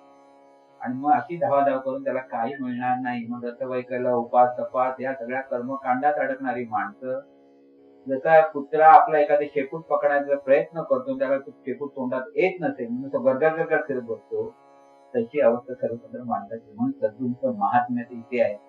इथे देव कुठे ते दाखवतात, सांगतात. म्हणून विठ्ठल म्हणतात. सुरुवातीला सांगतो मनापासून विठ्ठल विठ्ठल म्हणतात, तुला सवय लागली तर विठ्ठल विठ्ठल म्हणता म्हणता तिथे मार्गदर्शन करता. हा विठ्ठल कोण? मी म्हणणारी ही जी शक्ती आहे तीच विठ्ठल आहे. पण आज तिला विसर आहे. विसरातून तिथे भ्रम आहे, आणि भ्रमातून ती कल्पना करते, म्हणजे जीव लागलेला आहे. म्हणून मी जीवायचा संकल्प करिता गेले कल्प, म्हणून प्राणी झाला अल्प देहबुद्धीचा. म्हणून या सर्वांचे मूळ ही कल्पनाची केवळ, इथे केली या निर्मूळ ब्रह्मप्राप्ती. रामदासांनी सोप्या शब्दात सांगितलेलं आहे, पण तेवढं करणं सोपं नाही. परत लक्षात, त्यासाठी अभ्यास करावा लागतो. म्हणून नामस्मरण दिव्य साधना म्हणजे दिव्य स्मरण. लक्षात, दिव्य बोध, आणि त्या दिव्य बोध आत्मसात करण्यासाठी जी साधना सांगतात स्मरणाची, दिव्य साधना म्हणतात. दिव्य बोध, दिव्य साधना समजून घेतात आणि त्याच्यातून नामस्मरण. एकदा सुरुवातीच्या नामधारकाला हे नामस्मरण जमत नसेल तर तिथे प्रार्थना म्हणतात महाराज. कारण नियमानुसार जेव्हा आपण सर्वांच्या भल्याचा विचार करतो, सुरुवातीला नुसतं शाब्दिक असेल, पण हळूहळू लोकांचं भलं व्हावं, कल्याण व्हावं, तर सुखी व्हावे, सर्वांना चांगली बुद्धी मिळावी, आरोग्य मिळावे, असं जेव्हा विचार करतो, निसर्ग नियमाप्रमाणे त्याला चांगले चांगले परिणाम मिळतात. जरी त्याला व्यवस्थित कळत नसेल तरी. पण नुसतं तेवढा त्याने थांबू नये. प्रत्येक नामीच्या स्मरणात झालं पाहिजे, तेव्हा ते नामस्मरण. लक्षात, नाम घेतलं तर तिथे आहे ही ईश्वरी शक्ती आहे हा अनुभव घेता आला पाहिजे. आणि तो अनुभव घेणं म्हणजे साधन. विठ्ठल विठ्ठल विठ्ठल विठ्ठल विठ्ठल म्हणत असताना हा विठ्ठल विठ्ठल जो नाद होतो, त्या नाद ब्रह्माला पकडत येथे हे पूर्ण आहे. पूर्णाकडे सगळं लक्ष केलं पाहिजे. त्याला म्हणतात स्वरूपानुसंधान करा. आधी व्यतिरेकात्मक भक्ती करावी लागते. आधी व्यतिरेक म्हणजे नाम आपल्या हृदयाच्या ठिकाणी ती शक्ती आहे या भावात घ्यावा लागतो. विठ्ठल विठ्ठल ठल ठल ठल असं जेव्हा होतं, किंवा जे स्फुरण आहे त्या स्फुरणाला पकडायचा प्रयत्न करतो. मग ते ज्या स्फुरणाच्या पकडायचा तो आनंद राखता येतो, स्पंदन पाहता येतात. मग नामस्मरणामध्ये सुद्धा स्वरूपाचा अनुभव घेता येतो, पण तिथे ज्ञान होतं. म्हणून शुद्ध श्रवण भक्ती खूप आवश्यक आहे.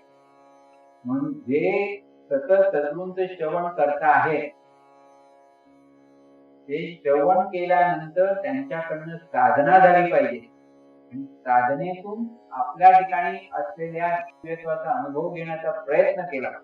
3 स्टेप लक्षात. इथे सद्गुरूंनी दिलेल्या शंका कुशंका असता कामा नाही, ते आपल्याला जमत नाही, मग आपल्याला प्रयत्न केला पाहिजे.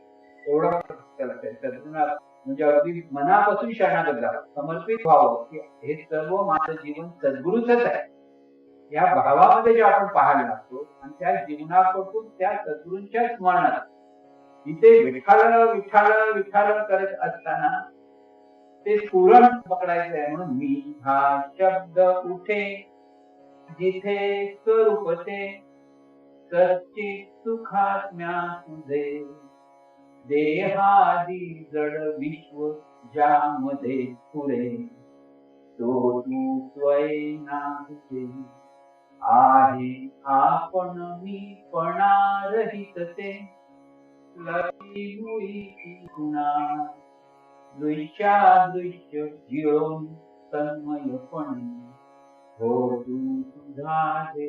म्हणजे ते पाहत नाम घ्यायचं तसं मी हुंकार हा जो हुंकार आहे तो शिवाचा हुंकार. पण म्हटल्यानंतर मी देव म्हटला की तो आता तुम्ही माझी ओळख दिली ती देहाच्या आणि नावाच्या अपेक्षेने. खरी जे ओळख काय असली पाहिजे आहे ती ईश्वरी शक्ती आहे. ओळख द्या. आता आपल्या अध्यक्षाने मला सांगितलं म्हणजे ओळख काय देऊ तुझी, ते व्यवहारिक ओळख दिली की बाबा यांचा व्यवसाय आहे, हे करतोय ते करतोय, सगळं कार्य सांगितलं. पण खरी ओळख काय, ते ओंकार आहे तो शिवाचा ओंकार आहे हे लक्षात. म्हणून सर्वत्र ईश्वरी शक्ती आहे हा भाव, पण त्यासाठी स्वतःच्या ठिकाणची अनुभूती घ्यावी. त्याला अनुभूती घेणं ही सद्गुरूंचं महात्म्य की आपल्या जीवनात आपल्याला सद्गुरूंच्या ज्ञानाचं आकलन पहिलं होणं आणि ते आकलन होऊन ते आपल्या जीवनात प्रगट होणं दुसरी गोष्ट असते. नुसतं कळलं म्हणून बरेच लोक हुशारा करतात. दुनियाला सांगायला भाव सांगितलं चांगलं आहे, वाईट काहीच नाही, पण तू करतोस का स्वतःलाच आपण आपल्याला प्रश्न विचारला. म्हणून विठ्ठला म्हटल्यानंतर हे स्फुरण पकडा, त्या स्फुरणाकडे लक्ष द्यायला लागा. बघा कसा आनंद अख्ख्या शरीरात धुमधुमायला लागेल. स्फुरणाची स्पंदन शरीरात पसरायला लागतील. त्यावेळेला किती वेळ गेला कळणार नाही, कालातीत होऊन जाईल. म्हणून नामस्मरण कसं करायचं ही सद्गुरूंकडनं शिकावं लागतं. आणि हे सद्गुरू आपल्या प्रबोधनातून सांगत असतात, दिव्यबोध दिव्य साधनेच्या अभ्यासात सांगत असतात, पण तरी लोक विसरतात. बऱ्याच लोकांना ही दिव्यबोध साधना दिली आहे. बरेच लोक पाठ करून सांगतात सुद्धा, हे पाठ करून सांगतात त्याकडे नुसतं भोकंपट्टी असते ते आत्मसात होत नाही. हे आचरण हे फार महत्वाचं. हे जर आचरण नसेल तर सगळं परमार्थ पाहणं. काय सांगितलंय, पाहण्यात परमार्थ आहे. पाहण्यात म्हणजे ह्या ज्ञानाच्या अधिष्ठानावर जीवन जगण्यात परमार्थ. सर्व परमार्थ हा पाहण्यात आहे. हे ज्याला कळत नाही त्याचा सर्व परमार्थ पाहण्यात म्हणजे ज्ञानाच्या अधिष्ठानावर पाहता आलं पाहिजे. नाम म्हणजे नामी. सद्गुरूंनी सुंदर असं भगवद्गीतेचं सार काय सांगितलेलं की महात्मा गांधींनी भगवद्गीतेचं सार सांगितलं अनासक्त योग, लोकमान्य टिळकांनी कर्मयोग, सद्गुरूने ह्या सर्वांचं सार काय, सर्वांचं सार काय स्मरण योग. जसं स्मरण तसं जीवन. आज स्मरण बिघडलेलं असते एखाद्या साधकाचं, एखाद्या माणसाचं, त्याचं जीवन बिघडायला. आणि जर स्मरण सुधारलेलं असेल तर त्याचं जीवन, स्मरण दिव्य असेल तर त्याचं जीवन स्मरणावर सगळं. म्हणून भगवद्गीतेचं सार म्हणजे जीवन विद्या. उपनिषदांचं सार म्हणजे जीवनविद्या. लक्षात घ्या, आपल्याला संस्कृत सगळ्यांनी सगळं आता नाही. सगळ्यांना उपनिषद आपण ऐकतो किंवा मोठमोठ्या संतांची वचनं ऐकतो सगळं, पण हे आकलन करण्यासाठी जे ज्ञान आपल्याला सद्गुण दिल्याने त्या ज्ञानावर निष्ठा पाहिजे. अर्थात दुसऱ्या जणांना कमीपणा नाही लेखायचा. ज्ञान हे देवाचं ज्ञान. तिथे आपण आपल्याला सद्गुरू मुखातून किंवा सद्गुरूच्या द्वारे ज्ञान मिळणं आपण सद्गुरूंचं ज्ञान म्हणतो. सद्गुरूंचं म्हणजे सद्गुरू तत्वाचं, परमतत्वाचं, व्यक्तित्वाचं नाव. हा बोध लक्षात. सद्गुरू म्हणजे व्यक्ती नव्हे. सद्गुरू म्हणजे परम ब्रह्म, परब्रह्म. गुरु साक्षात परब्रह्म. डोळ्याला दिसणारं परब्रह्म म्हणजे सद्गुरू. हा बोध असणार म्हणजे परब्रह्माचं ज्ञान. तिथे व्यक्ती म्हणून नावाचं अमुक एक नावाचं म्हणतो आपण. आपल्याकडे कसं असतं, आपल्याला आपले सद्गुरू दिसत म्हणून त्यांचं ज्ञान. पण हे ज्ञान कोणाचं आहे? वेदकालीन ऋषींच्या ठिकाणी असेल की अनुभवातून ते आले ज्ञान. कोणत्याही ऋषीमुनीने आपल्या ज्ञानाला आपलं नाव दिलं नाही. ते म्हणाले हे ज्ञान अपौरुषेय आहे. अपौरुषेय म्हणजे कोणाचे नाव सांगता येत नाही. म्हणून ते प्रतिभा ज्ञान जेव्हा प्रगट होतं, प्रज्ञा, दिव्य प्रज्ञा शक्ती जेव्हा ह्या ज्ञानाच्या अभ्यासातून प्रगट होते, तर हे ज्ञान प्रगट होत आचरणातून इथं आपल्या सद्गुरूंकडे ते प्रगट झालं. आणि ते प्रगट होऊन जेव्हा ते सगळ्यांना सांगायला लागले, त्यावेळेला आपण म्हणतो हे सद्गुरूंचं ज्ञान म्हणजे परम ब्रह्माचं ज्ञान, सद्गुरू तत्वाचं ज्ञान. हे लक्षात. म्हणून हे ज्ञान अनेक सद्गुरूंकडे. म्हणून कोणताही सद्गुरू, इतर पंथामध्ये पण सद्गुरू आहेत. आमचे सद्गुरू श्रेष्ठ, इतरांच्या आम्हाला माहीत नाही असं सांगणं सुद्धा समभावाच्या विरोधात जातं. आपल्याला कोणाची स्पर्धा करायला जात नाही. आपण आपल्या सद्गुरूंची स्पर्धा तोलामोला करायची आवश्यकता नाही. कारण आपली ती किंमत आपल्याकडे कुवत नाही. आपल्याला आपले सद्गुरू श्रेष्ठ वाटतात, पण सर्वांचे सद्गुरू श्रेष्ठ ह्या भावात आपल्याला पाहिजे की आपण त्यावेळेला कोणाकोणामध्ये कधी बरेच लोक एकमेकांच्या आपले सद्गुरू श्रेष्ठ आपले भांडण दंडे करताना पण आपण पाहतो, वाद घालताना पण पाहतो. काही लोक नुसते आपण प्रवचनातून पण सांगताना आमच्या सद्गुरूच नाही असं बोलण्याची काही गरज नाहीये. लक्षात ठेवा, इथे समभाव असला पाहिजे. जिथे हे दिव्य ज्ञान प्रकट आहे ते सद्गुरू तत्व आहे. आणि हे सद्गुरू तत्व म्हणजे परमतत्व, परब्रह्म त्या देहाच्या द्वारे बोलत, त्या देहाच्या द्वारे मार्गदर्शन करत आहे. हा बोध आहे. म्हणून सर्वांना कृतज्ञपूर्वक नमस्कार. श्रीकृष्णाला कृतज्ञपूर्वक नमस्कार, कारण त्याने भगवद्गीता सांगितली. पण ते नेहमी कोणी व्यासाने, म्हणून व्यासाने कृतज्ञपूर्वक नमस्कार. त्याच्या अगोदर वसिष्ठाने वसिष्ठ गीता सांगितले, वाल्मिकीने रामायण सांगितले. ही सर्व जे ज्ञान आहे, हे ज्ञान म्हणजे दिव्यत्व. आपल्याला सद्गुरूंनी ह्या सर्वात सार अगदी सोप्या भाषेत आपल्याला सांगितलेलं असते. सद्गुरूंचे ग्रंथ हे देवाच्या हाताने लिहिलेले ग्रंथ आहेत. हे पहिले लक्षात. व्यावहारिक जगतासाठी ओळखण्यासाठी आपण म्हणतो वामनराव पै, सद्गुरू वामनराव पै यांनी हे लिहिलेले आहे. पण ते खरं देवाच्या हाताने लिहिलेले ग्रंथ आहे. एवढं लक्षात. ते दिव्य ज्ञान. म्हणून त्याचं हे दिव्य ज्ञान आत्मसात केलं. ते श्रेष्ठ कनिष्ठ तुमचं काय आमचं काय अशा वादातच पडायचं.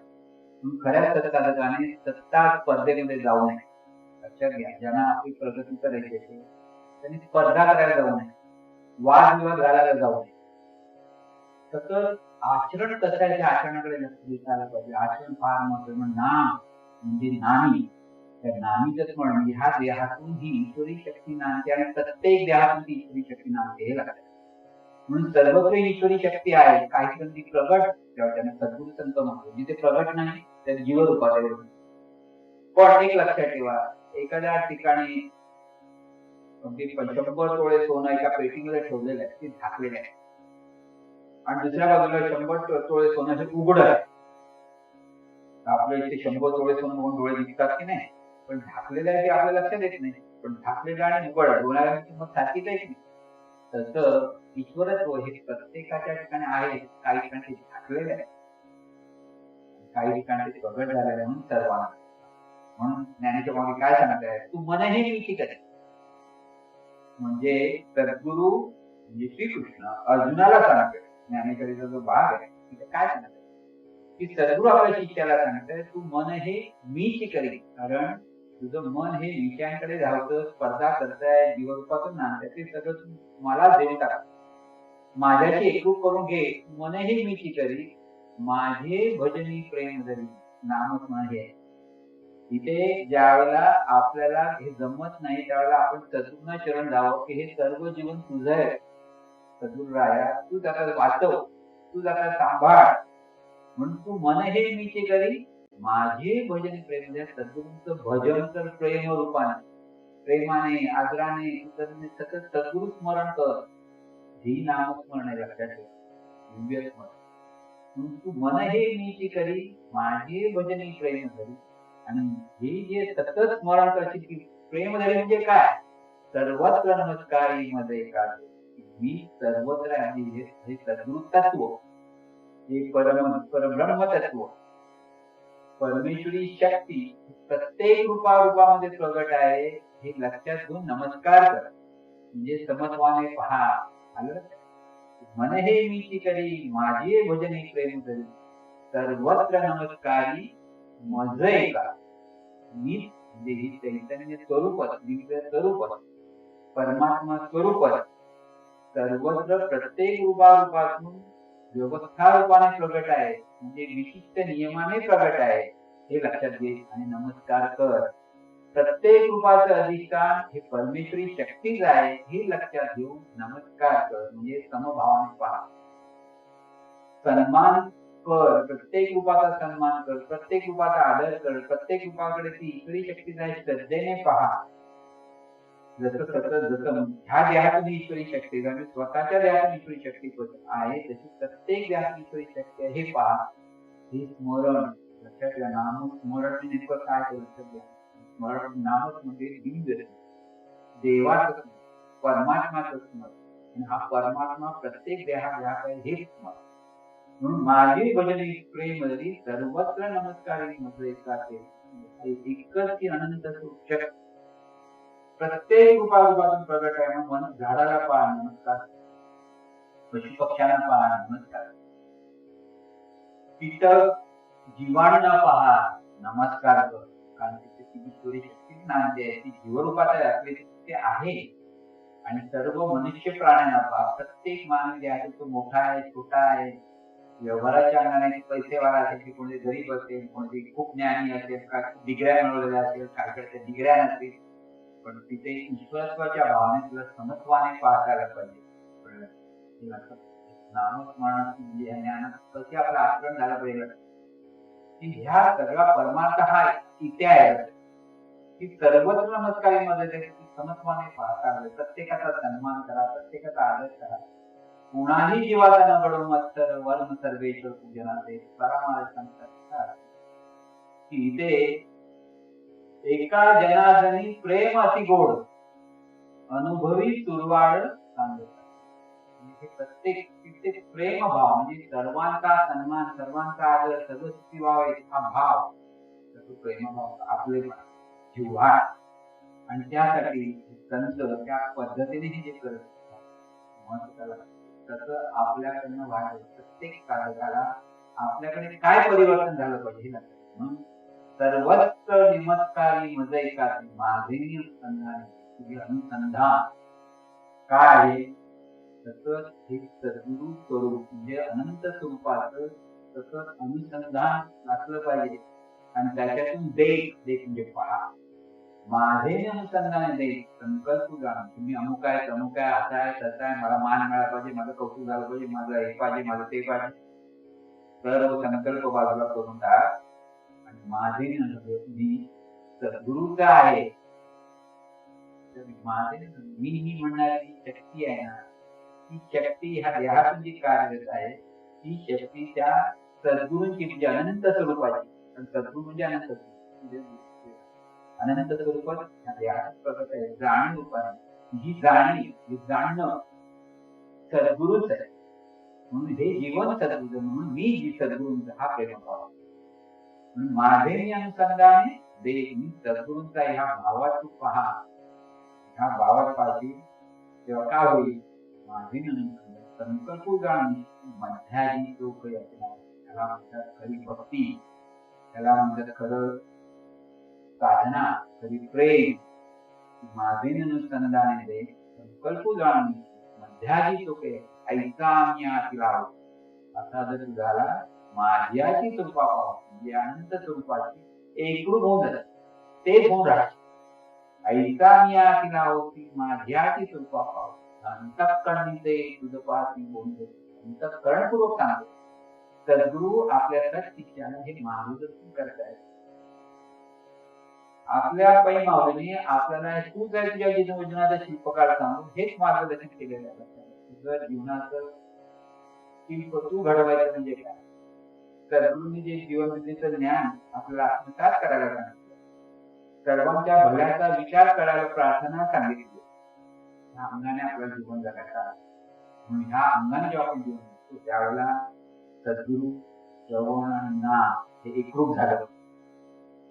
ते सांगताना वेगळं वेगळं आहे. आपण म्हणतो नाम श्रवण हे वेगळी, सद्गुरू नाही. नाम घेताना सद्गुरूचं स्मरण जे आनंद ते आनंद करून विश्वामध्ये पण आहे, सद्रूपाने आहे आणि मी रूपाने तिन्ही गोष्टी करायचं. म्हणजे नामस्मरण हे नामस्मरण परिपक्व करण्यासाठी सद्गुरूंचं सतत मागून परमार्थाच्या अंगाने साधना, प्रपंचाच्या अंगाने शहाणपण. सद्गुरूने आपल्याला नियमानुसार वागलं तर शहाण, ते कर्म करा नियमानुसार असलं पाहिजे तर त्याला शहाणपण आणि त्याच्यातून आपलं शांती समाधान. म्हणून कोणाबद्दल द्वेष मत नको, कोणाबद्दल वादविवाद नको, छोटा मोठा हा भाग नको. फक्त सर्वांचं भलं व्हावं, सर्व सुखी व्हावं, सर्वांना ऐश्वर्य मिळावं, सर्व समृद्ध व्हावं, म्हणजे सगळं विश्व सुखी व्हावं सद्गुरू म्हणतात. तोच भाव त्याने असला पाहिजे. म्हणून आपणासारखे कधी तात्काळ नाही काळ वेळ द्यायला लागेल. सद्गुरू महिमा आघात करताना सांगितलंय. जेव्हा आपल्या जाणीवेचं परिवर्तन ह्या पद्धतीने करतो, त्याचं सगळं जीवनाचं परिवर्तन सद्गुरुमय होऊन राहतो, त्यावेळेला आपणासारखे सद्गुरू सारखे ते होऊन राहतात. तिथे सद्गुरू तत्व प्रगट होतं. लक्षात ठेवा, हा जो बोध आहे तिथे आपल्याला अभ्यास का करायचा, सद्गुरू का हवा, का परिवर्तन. आपण थोड्यासाठी आलो, प्रवचन केलं, प्रवचन ऐकलं, मग घरी जाऊन विसरलं, आयुष्य होणार ज्ञान हा पहिला म्हणजे लाखो शिष्य आहे. लाखो शिष्याने प्रत्येकाने आपल्या जीवनाचं परिवर्तन झालं पाहिजे. त्यासाठी प्रत्येकाने हा अभ्यास केला पाहिजे आणि त्या अभ्यास म्हणजे श्रवण करून आचरण करण्याचा प्रयत्न केला पाहिजे. नाम साधना केली, साधना प्रार्थना हे आपल्याकडे सातत्याने व्हावं. म्हणून माझ्या अनुग्रह देताना सांगितलेलं आहे जे सद्गुरूंचं पूजन स्मरण झालं पाहिजे. आदरभाव, कृतज्ञताभाव, प्रेमभाव ह्या मानस पूजेतून करायचं. सतत प्रार्थना म्हणणं, सद्गुरूंचे ग्रंथ वाचन करणं, चांगल्या लोकांना म्हणजे शिष्यांच्या संगतीत राहणं, शाखेत जाणं, इतर प्रबोधनाची प्रवचन ऐकणं, ग्रंथदिंडी करणं, कोर्सेस करणं, सगळं कशासाठी सांगितलं? आपलं आपण परिवर्तन करण्यासाठी. आम्ही कोर्सेस केले आणि ग्रंथ वाचले, प्रार्थनाच्या वेळेला ते आपण आपल्या सद्गुरूने एवढं आपल्यासाठी करून ठेवलेलं आहे. तिथे आपल्याला आपलं आता कर्तव्य आहे, आपला हा पुरुषार्थ आहे. सद्गुरूंच्या ज्ञानाप्रमाणे आपल्या जीवनात आपल्याला बदल घडून आणायचा. सद्गुरू नेहमी म्हणाले की जीवन गेला क्रांती अभिप्रेत, ही क्रांती विचारच नव्हे. क्रांती ही प्रत्येक व्यक्तीच्या जीवनात अभिप्रेत आहे. महाराज प्रत्येक व्यक्तीचा समाज आणि समाजाचं राष्ट्र. म्हणून प्रत्येक व्यक्तीच्या जीवनात ही क्रांती होईल. विचार करण्याची पद्धत, इतरांकडे पाहण्याची पद्धत, सर्वत्र दिव्यत्व आहे त्याच्या पद्धत, ते निसर्गनियमाप्रमाणे वागलं पाहिजे हे कळणं, हे जेव्हा कळायला लागतं तेव्हा खरी क्रांती म्हणजे बदल. म्हणून जीवनजलाची क्रांती अभिप्रेत म्हणून परमार्थाच्या अधिष्ठानावर प्रपंच म्हणजे प्रपंच सोडायला सद्गुरूंनी सांगितलेलं नाही. नको सोडू अन्न, नको सेवू अन्न, चिंती नारायण सोडू. सतत दिव्यत्वाच्या स्मरणातून सर्व भोग. जंगलात जायला नको, अन्न सोडायला नको, उपास तपास करायला नको, संन्यास घ्यायला नको. सोडू अन्न, नको सेवू, चिंती नारायण सर्व. नको पडू त्यागी, नको पडू भोगी, नको पडू त्यागी, लावणी सारे अंगी देवा.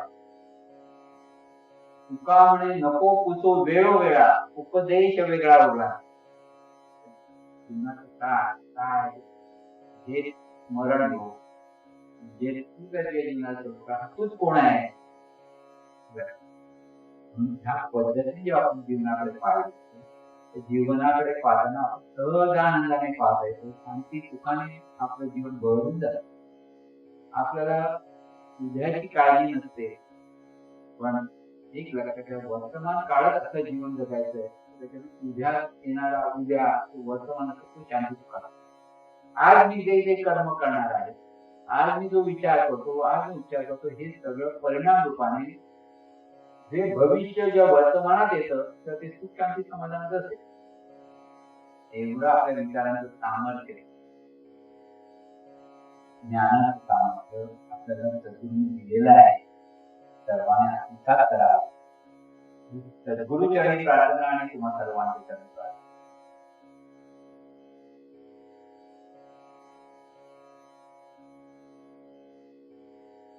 परमेश्वर तत्वाचं जे ज्ञान नाही ग्रंथातून जे दिलेलं आहे ते परोक्ष ज्ञान. सद्गुरू प्रबोधनातून सांगतात, शब्दाच्या द्वारे ते सांगत असतात. ते म्हणजे सगळं परमेश्वराचं ज्ञान सांगत असतात, आपल्या जीवनाचं ज्ञान सांगत असतात, बहिर्मंत्रणाचं ज्ञान सांगत असतात, निसर्ग नियमाचं ज्ञान सांगत, हे सगळं परोक्ष ज्ञान. म्हणून मी ते म्हटलं हे शाब्दिक ज्ञान आहे, पण ते परोक्ष आहे. म्हणजे शब्दाच्या द्वारे जे सांगितलं जातं त्याला परोक्ष ज्ञान म्हणतात. या ज्ञानाचा अभ्यास करून जेव्हा ते आपल्या जीवनात प्रगटतं, अनुभव, त्याला म्हणतात अपरोक्ष ज्ञान, म्हणजे अनुभूतीतून. म्हणजे थोडक्यात उदाहरण सांगितलंय सद्गुरूंनी की एखाद्या लहान मुलाला आपण म्हटलं एखाद्या वस्तू गरम आहे, हात लावू नको, तर त्याला शाब्दिक ज्ञान येतं. तो नेहमी सांगतो त्याला इथे हात लावला काय होईल, होईल, म्हणजे चटका लागेल. पण चटका म्हणजे त्याला काहीच माहित नव्हतं. पण एक दिवस चुकून तो त्या गरम पातेल्याला हात लावला आणि मग चटका म्हणजे काय ते त्याला कळलं. मग तो काय म्हणणार, ते अपरोक्ष अनुभूती आहे. लक्षात आलं. शाब्दिक ज्ञान म्हणजे नुसतं गरम आहे सांगणं, म्हणजे त्याला त्याचा अनुभव नसतो. पण चटका लागल्यानंतर त्याला परत विचारा काय, मग बरं हो म्हणजे काय, कारण त्याला ते अपरोक्ष ज्ञान झालेलं आहे. तसं हे जे परमेश्वराचं ज्ञान आपण म्हणतो, परमात्मा म्हणजे आपल्याच ठिकाणी ईश्वरी शक्ती नांदते, सर्वांच्या ईश्वरी शक्ती नांदते, हे परोक्ष ज्ञान. पण शुद्ध श्रवण लक्षात ठेवा, सद्गुरूंच्या मुखातून आलेले आहे, सद्गुरूंच्या ज्ञानातून आलेले श्रवण आहे. ते आपण आत्मसात करून साधना करावी लागते. साधना करून ते आपल्या अंतर्मनात मुरायला हवं. आणि जेव्हा ते अंतर्मनात मुरेल, म्हणजे बहिर्मन अंतर्मनाचं जेव्हा भावनिक ऐक्य होतं, तेव्हा त्या भावनिक ऐक्यातून असलेला विचार, असलेलं ज्ञान आपल्या जीवनात प्रगट होतं. तेव्हा ते असतं ते अपरोक्ष. अपरोक्ष म्हणजे अनुभूती. आपण प्रथम सायकल करायला लागतो, झाडा पडतो, सायकल कशी चालवायची वगैरे सगळं सांगितलं जातं, ते शाब्दिक असतं. पण जेव्हा प्रत्यक्ष आपण प्रयत्न करायला लागतो, पडतो, परत चढतो, परत पडतो, परत चढतो, करता एक वेळ अशी येते की आपोआप आपण सायकलचं बॅलन्स करायला लागतो. सरळ टायर कसं मारायचं, हँडल कसं पकडायचं, ब्रेक कसं पकडायचं, आपोआप कळायला अंतर्मन खरं. एकदा ते शिकलं म्हणजे अपरोक्ष ज्ञान असतं, मग तो सहज सायकल चालत. तसं आत्मज्ञानातून सहज जीवन जगता आलं तर अपरोक्ष. जोपर्यंत ते शाब्दिक असतं तोपर्यंत आपल्याकडे चुका होणार, वेळेवर वागणार, सगळं होणार. पण त्या परोक्ष ज्ञानाचं महत्व आहे. ते परोक्ष ज्ञान आत्मसात करायचा जो मधला प्रयत्न आहे ना, तो फार महत्वाचा. त्यालाच म्हणतो आपण साधन. आणि म्हणून अपरोक्ष म्हणजे अनुभूती आणि परोक्ष म्हणजे शाब्दिक ज्ञान. महत्वाचा बोल लक्षात आला पाहिजे. कळलं. द्वैताची जाणीव म्हणजे काय, पहिलं लक्ष की सर्व जगाकडे पाहतो ते सगळं जग वेगळं दिसतं. माणसं वेगवेगळी दिसतात, पशु पक्षी वेगळे दिसतात, सर्व वेगळं आहे ना. प्रत्येक ठिकाणी विविधता आहे. आता या विविधतेतून आपण जेव्हा जगाकडे पाहतो आणि स्वतःकडे पाहतो, आपण म्हणजे देह ह्या भावातून, आणि सर्वांकडे पाहतो ते वेगळे देह या भावातून पाहतो, त्याला म्हणतात द्वैत. म्हणजे द्वैत म्हटल्यानंतर इथे मलाच मिळालं पाहिजे, मीच चुकी झालो पाहिजे, मलाच मोठेपणा मिळालं पाहिजे, माझंच नाव घेतलं पाहिजे, अशा सगळ्या गोष्टी स्पर्धा येतात द्वैतातून. आणि द्वैतातून तिथे दुःख निर्माण होतं, कारण विचार आचार्य आपले बिघडतात. ह्या द्वैताची जाणीव पाहिजे. म्हणजे हा द्वैत भाव आहे. द्वैताची जाणीव म्हणजे विविधता ही परमेश्वराची निर्मिती, लक्षात आहे, तिथे निर्मिती आहे, पण तिथे एकत्व आहे. कारण त्या सर्वत्र ही ईश्वरी शक्ती नांदते. हे एकत्व असेल त्यावेळेला ते अद्वैत भाव म्हणतात. म्हणून सर्वत्र पाहताना ईश्वरी शक्ती विविध रूपात प्रकट आहे हे बघणं म्हणजे अद्वैत भाव. आणि रूप वेगळी दिसतात हे पाहणं म्हणजे द्वैत भाव. म्हणजे मी वेगळा आणि तू वेगळा, मी वेगळा आणि परमेश्वर वेगळा, अशा पद्धतीने जेव्हा आपण पाहायला लागतो तेव्हा तो असतो तो द्वैत. म्हणून माऊली सांगताय द्वैताची झाड ही कशामुळे होईल? गुरु विना ज्ञान. गुरुचं ज्ञान मिळालं नाही तर ते द्वैताची झाड होऊ शकत नाही. म्हणून सद्गुरूंचं महात्म्य येतं. द्वैताची झाड आणि गुरु विना ज्ञान तया कैसे चिंतन घडे नामी. नामी म्हणजे कोण? मग स्वरूप, की जे अनंत विश्वाला व्यापून आहे ते प्रत्येक देहाला व्यापून आहे. ते प्रत्येक देहाला व्यापून आहे. ते देहाच्या अंतर्गत ते कार्यरत आहे. हा बोध लक्षात ठेवायला पाहिजे. म्हणजे स्वरूप चिंतन करताना, विश्वाकडे पाहताना सर्वत्र हे ईश्वरी शक्तीच जाणते हे भाव लक्षात आला पाहिजे. तेव्हा ते अद्वैत भाव येतो. म्हणून अद्वैत भावासाठी ही स्वरूप चिंतन पाहिजे प्रत्येकाला. सद्गुरूंनी सांगितलं म्हणजे गुरु विना ज्ञान. गुरुने ज्ञान दिलं हे कळत नाही. सद्गुरूंचं महात्म्य ते इथे आहे. म्हणून सर्वत्र ईश्वरी शक्तीच जाणते हा बोध आपल्या मनामध्ये इतका घट्ट झाला पाहिजे. पण जेथे जातो तेथे तू माझा सांगती असे जे संत सांगतात ना, ते तर भावातून सांगतात. की वासुदेव नांदे चराचरी असे जे संत सांगतात ते त्या अद्वैत भावातून सांगतात. म्हणून द्वैत भाव आणि अद्वैत भाव. द्वैत भाव म्हणजे मी देव आहे आणि इतर देव आहे या भावात पाहणं म्हणजे द्वैत भाव. मी म्हणणारी ईश्वरी शक्ती आणि समोर दिसतात ते सर्व ईश्वरी शक्ती आहे, एका तत्वाची सर्वनाथ, हे पाहणं म्हणजे अद्वैत भाव. आणि हे सद्गुरूंच्या कडून जसे शुद्ध श्रवणातून कळलं तरी ते शुद्ध श्रवणाचा नंतर अभ्यास म्हणजे स्वरूप चिंतन, साधना, आणि त्याच्यातून आपल्या अंतरामनामध्ये हा अद्वैत म्हणजे सर्व एकाच परमेश्वराची अंग आहे हे लक्षात ठेवणं, की हे महत्वाचं लक्षात ठेवणं. म्हणजे अद्वैत भाव इथे आला पाहिजे. म्हणून तुकाराम महाराज म्हणजे संत काही सांगतात बघा, अवघे विश्व साम्य आहे काही देखील न्या होती, विश्वास तो खरा मग पांडुरंग कृपेचा, माझी न धरो कोणी शंका, अवघे विश्व हो का निर्द्वंद्व, तुका म्हणे जे जे दिसे ते ते वाटे मी आहे ते. मी आहे मी तुकाराम मी अमुक म्हणून म्हणत नाही, ते चैतन्य स्वरूप सर्वत्र चैतन्य आहे ह्या भाव जेव्हा पाहत त्यावेळेला खऱ्या अर्थाने ही अनुभूती येते. म्हणजे हा द्वैत भाव आहे. आणि ते ज्ञानेश्वर माऊली अभंगामध्ये सांगतात. आणि माझा प्रश्न असा होता की जर आपली काही चूक नसताना जर समोरचा व्यक्ती जर आपल्याला तसं त्रास देत असेल चूक नसताना तर त्या परिस्थितीत म्हणजे आपण कसं काय करायला पाहिजे आता महत्वाचं सांगतो. आधी तुम्ही जे टेन्शन मध्ये होता प्रार्थना म्हणायला लागल्यानंतर तुम्हाला स्थिरता यायला लागली, बरोबर? ही मनाची स्थिरता का आली? की प्रथम जेव्हा टेन्शन असतं तेव्हा आपलं मन फार संकुचित झालेलं असतं. आणि प्रार्थना म्हणताना आपण जेव्हा सर्वांसाठी म्हणतो ते आपलं मन व्यापक होतं. मनापासून जेव्हा तुम्ही पुन्हा पुन्हा म्हणाला त्या व्यापकतेतून ह्या मनाला जे टेन्शन होतं हा प्रकार आपोआप निघून गेला. कळलं? आता तुम्ही लक्षात ठेवा, जगामध्ये अनुकूल आणि प्रतिकूल परिस्थिती आपल्या अपेक्षेत घडत राहणार, पण त्यामध्ये न गुंता आपल्याला कर्म चांगलंच झालं पाहिजे हा भाव लक्षात आला पाहिजे. आपल्याकडे सत्कर्म झालं. इथे गुंतलो तो अर्जुन गणे मुक्त झालो तुझे. अर्जुन पण घेतलं तर गुंतायला होत, पण सद्गुरूच्या स्मरणातून म्हणजे माझे अनुसंधान देक संकल्प जाण निषेक मध्याजी तो याचे नाव, हे जे ज्ञानेश्वर माऊली सांगतात ते लक्षात घ्या की आपलं जीवन हे सद्गुरूंचं जीवन आहे, त्या स्वरूपाचं जीवन आहे हे लक्षात. आपण अमुक तमुक जे आहोत ते शरीराच्या अपेक्षेत व्यवहाराच्या अपेक्षेत बोलायला काही हरकत नाही, पण मनात मात्र लक्षात ठेवायचं की ही शक्ती आहे आणि ही सद्गुरूंना शरणागत झालेली शक्ती आहे. म्हणून सद्गुरूंच्या स्मरणातून शांत राहा. कोणीतरी आपल्याला वेडवाकडे बोलते आणि त्याच्यातून आपण आपलं मनस्थिती बिघडावे काही कारण नाही. कोणीतरी त्रास देतो, मेंटली त्रास देतो, तर तिथे मनापासून त्याचं भलं व्हावं ही सतत त्याला समोर आणून त्या व्यक्तीच्या डोळ्यासमोर आणून प्रार्थना म्हणत राहा. रोज कमीत कमी 20-25 वेळा त्यांच्याकडे प्रार्थना म्हणायचा एक अभ्यास सुरू करा. त्याचं तो काही बोलला तरी तुमचं मन अस्थिर होता कामा नाही. फक्त जो चुकीचा काय चूक होते की नाही तेवढं फक्त बघा. आपलं व्यवस्थित जीवन व्यवहाराच्या आणि बरोबर वागतोय ना आपण हे लक्षात घ्या. तिथे माणसं समोरची कधी असूयेने तुम्हाला नाव ठेवतील, मत्सराने ठेवतील किंवा मोठेपणाच्या स्पर्धेतून ठेवतात किंवा तुम्हाला कमी लेखण्याचा प्रयत्न करतात, ही त्यांची दृष्टी आहे. तुमची दृष्टी काय? तुम्ही ईश्वरी शक्ती आहात लक्षात घ्या. आपण सद्गुरूंची शक्ती आहोत आणि सद्गुरूंची शक्ती हा भावा जेव्हा आपण पाहायला लागतो त्यावेळेला मन शांत आणि स्थिर होतं. म्हणून तिथे सर्वांसाठी प्रार्थना म्हणायचा प्रयत्न करायचा. कळलं? हा तिथे होईल सगळं व्यवस्थित होईल. हा. आपण नामस्मरण करत असताना नामीचं स्मरण असलं तर आपल्याला ते नाम लवकर कळतं किंवा आपल्याला त्याची अनुभूती लवकर येईल.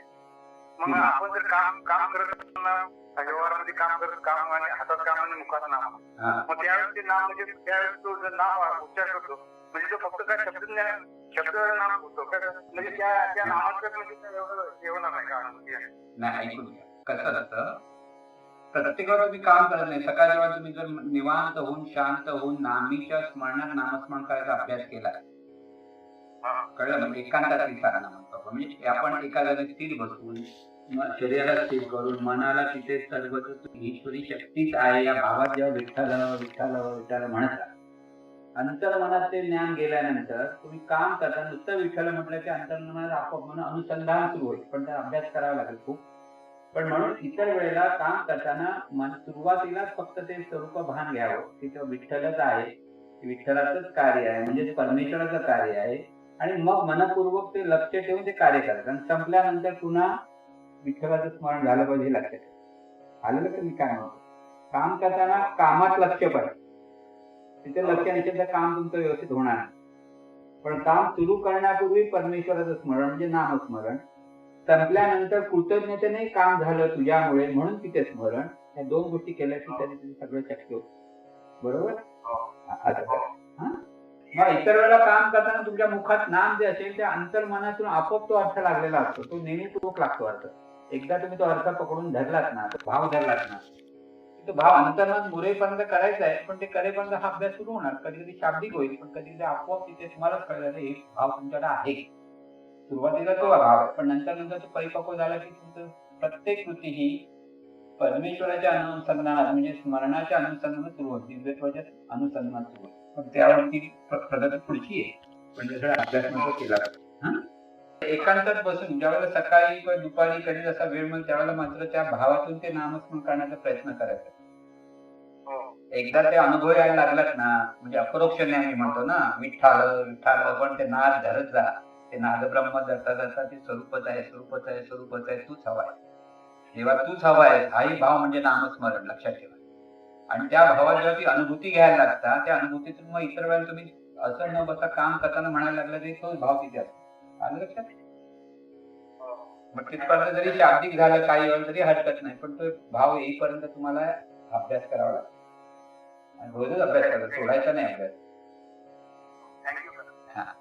सद्गुरुनाथ महाराज हे ईश्वरा सर्वांना चांगली बुद्धी दे, आरोग्य दे, सर्वांना सुखात आनंदात ऐश्वर्यात ठे, सर्वांचं भलं कर, कल्याण कर, रक्षण कर, आणि तुझे गोड नाम मुखात अखंड राहू दे.